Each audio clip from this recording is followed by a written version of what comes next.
This is Brian Wormers recording a lecture on the integumentary system, specifically dealing with pressure injury. Pressure injury is a new term that we're using instead of pressure sore or pressure ulcer. So some of our main objectives with this are to identify the phases and mechanisms of wound healing, describe the forces that contribute to pressure injury, identify risk factors for pressure injury, and then examine wound management modalities to help those people with wound and pressure injury.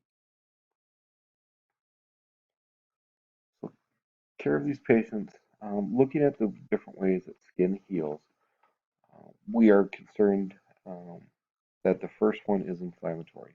And oftentimes it doesn't really look like it's healing, although, we're having that mediated cellular response to the site, and it does help. Then there's proliferation, in which that connective tissue is being repaired, and then maturation, in which that site is becoming remodeling. So think about the scar tissue that you have. Um, if you get a scrape on your arm, it heals up, but it's different than the surrounding tissue. And scar tissue is not as strong or as flexible as original tissue. And then think about wound healing. So first intention. So this is like your surgical sites or a straight line cut that you can suture close together. It's a wound that's got no tissue loss and the edges can be well approximated. Second intention wounds are those that have got some tissue loss, but they will fill in um, and they'll close up that dead space. And third intention are wounds that have got tissue loss, but they're often left open to debride them. Oftentimes, I think about like burns with this one, in which we're debriding and cleaning and trying to get that skin to foster um, new cells. So as we look at some of the different wounds, um, there are partial thickness wounds. So this causes damage to epidermis and just the upper layers. These heal really pretty quickly within 5 to 7 days.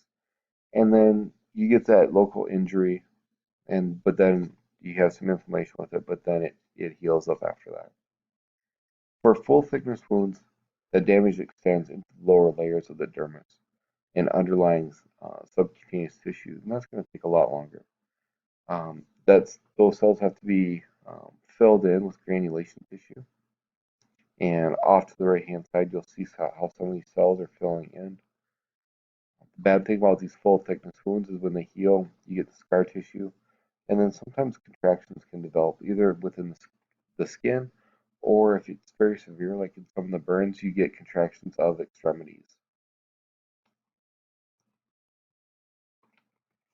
Some of the forces that cause this pressure injury, it can be from gravity, and that's just the pressure of getting pulled down upon a bed.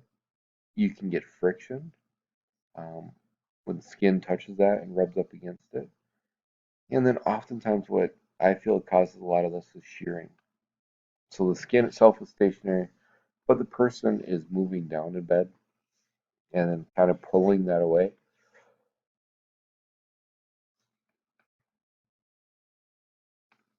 And so that fat and that muscle underneath move. And you kind of get that bunched up of skin effect when that happens. So this always kind of made me smile. So when you've got patients, make sure that you're moving them and turning them.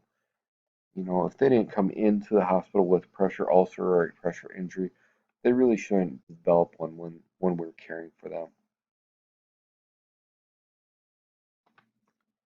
So what can we do? How do we prevent pressure injuries?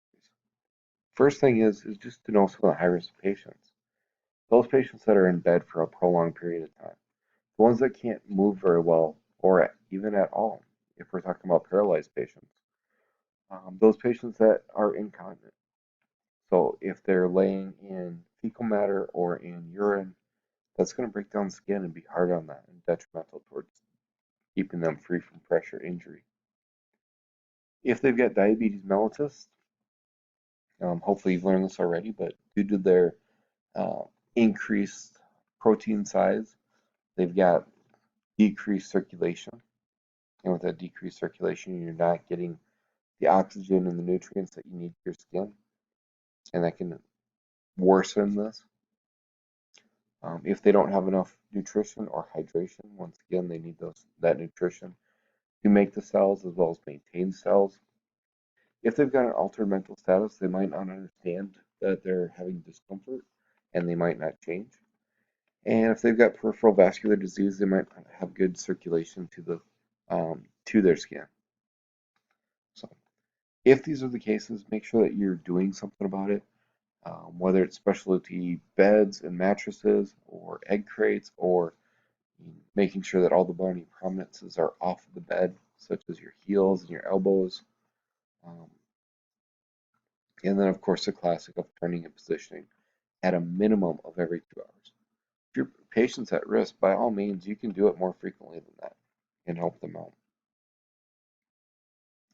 So looking at some of this pressure injury, this one is an example of stage 1.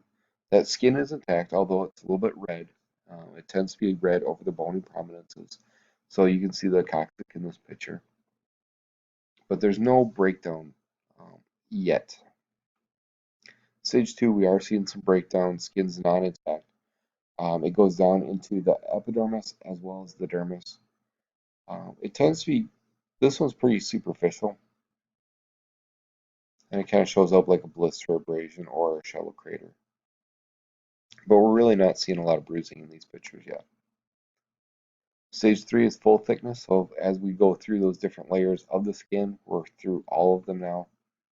And now we're talking about the subcutaneous tissue and underlying fascia may be damaged. Can involve your bone tendon, but it's not exposed at this point in time.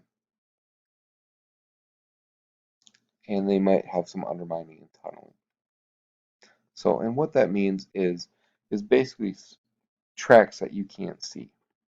So take a Q-tip or a cotton applicator and probe. Take that and see how far you can get this to go, and if it'll go around and go any deeper than what you suspect. Now, stage 4 is all the way through. You're seeing muscle, you're seeing tendon, you're seeing bone. It does have undermining and tunneling with some possible sinus tracts, meaning that one spot will open up into another area. And oftentimes we're seeing some sloughing and some eschar or some eschar, depends on who you are and how you say that. But you're looking at this reddened uh, with some exudate and just doesn't look happy and healthy. So just a note, any exposed wound is contaminated, but it doesn't mean that it's infected. So contaminated means that there's some organisms there. And if they're out and about for 5 minutes after being in an operating room, they're probably going to be contaminated. An infection, however, is the key word. And is this growing, spreading, and not being controlled within the body? And so that's the fine line between those two. So what do we do with this? So for wound management, we're really looking at physical therapy. In some institutions, physical therapy will do the debriding and do lots of work with the patient so they don't get contractures, um, as well as not being too aggressive to worsen that injury. Some places will do debridement, and that's further down, but that's taking part of the skin off. Um, I've seen water guns that are high pressure, and they pull off some of the dead skin off of there. Um, and I've seen physical therapy has been in charge of that, depending on the institution. There is drug therapy, so trying to increase blood flow would be one example of this, increasing albumin and protein. Um, and you can do that with medications. Otherwise, you can do that with your nutritional therapy, as stated below. Maybe drug therapy would include putting wound gel on there to try and foster and structure it, or maybe it's infected and maybe you need antibiotics. There is a wound closure device called vacuum assisted wound care closure or wound vac. Um, these are awesome, and hopefully in your rotations you will all get to see one. but it provides a negative pressure type of area, and that's been documented to, number one, keep the site cleaner, as well as help it heal in a faster way.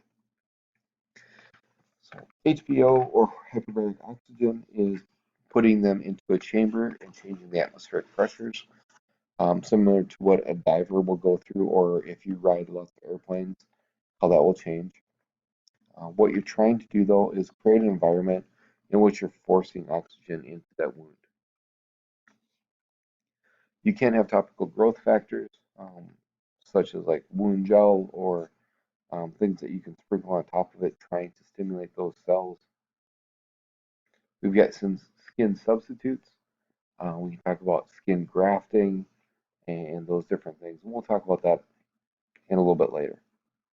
We've also got electrical stimulation, so you can run a current through that, which will help those cells to stimulate and progress. And then debridement. We talked about that up above with physical therapy. But you can do chemical debridement by putting a chemical on there so it sloughs off the dead cells. You can use water debridement. Otherwise, you can do the scraping and washing. And then lastly here, if it gets bad enough, we might have to consider skin grafting. We'll talk about that more in the burn chapter.